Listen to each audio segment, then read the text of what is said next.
Bayern Munich থেকে Thomas টুখেলকে sec করার পরে যে মানুষটাকে দায়িত্ব দেওয়া হয় তিনি হচ্ছেন Manchester city legend Vincent company. এবং এইটা নিয়ে অনেক সমালোচনা হয়েছিল এবং সবাই মনে করেছিল যে বায়ার্ন মিউনিখের মতো ক্লাব কেন ভিনসেন্ট কম্পানিকে দায়িত্ব দিল, কারণ কি সেবার ভিনসেন্ট কম্পানির দল বার্নলি প্রিমিয়ার লিগ থেকে রেলিগেশন চলে গেছিল। ওই সময় কেউ বিশ্বাসটুকু করতে চায়নি যে বায়ার্ন মিউনিখের হয়ে ভিনসেন্ট কম্পানি বেশি দিন টিকতে পারবে। কিভাবে আবার তিনি বায়ার্ন মিউনিখের সুদিন ফিরিয়ে আনলেন।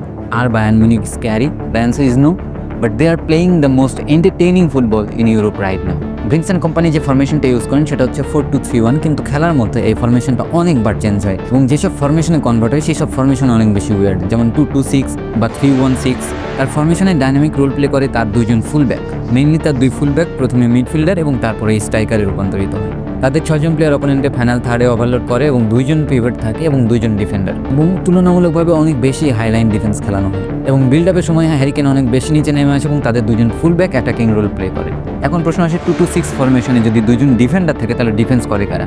ডিফেন্ডাররা ডিফেন্স করে না, ডিফেন্স করে মিডফিল্ডাররা এবং স্ট্রাইকাররা। বল লুজ করার সাথে সাথেই তারা প্রেস করে এবং যেহেতু ফাইনাল থার্ডেই তাদের বেশিরভাগ প্লেয়ার থাকে, সো ওই জায়গাতে বলটা গেইন করতে কোনো ধরনের প্রবলেম হয় না। এবং তারপরেও যদি অপোনেন্ট বল ডিফেন্ডারদের বিট কইরা বের করে তাহলে এখানে আরেকজন গুরুত্বপূর্ণ ভূমিকা রাখে, সেটা হচ্ছে বায়ার্ন মিউনিখের সুইপার গোলকিপার ম্যানুয়েল নোয়ার। এবং যখন নোয়ার বল রিসিভ করে তখন তাদের 2 জন সেন্টার ব্যাক অনেক বেশি ওয়াইডে যায় এবং যখন বিল্ড আপ করে তখন তাদের 2 জন সেন্টার ব্যাক আবার অনেক বেশি ন্যারো হয়ে যায়। তাদের 2 জন সেন্টার ব্যাক অনেক বেশি বল হোল্ড করে রাখে এবং যখন কোনো একটা প্লেয়ার ফ্রি হয় তারে দ্রুত একটা লফটেড পাস দেওয়া হয় এবং এই লফটেড পাসটা বেশি পান লুইস দিয়াস এবং মাইকেল ওয়েস। শুধু যে ডিফেন্ডাররা এই কাজ করেন এটাও না, তাদের ডাবল পিভট যারা আছেন তারাও কিন্তু এই কাজটা করে থাকেন।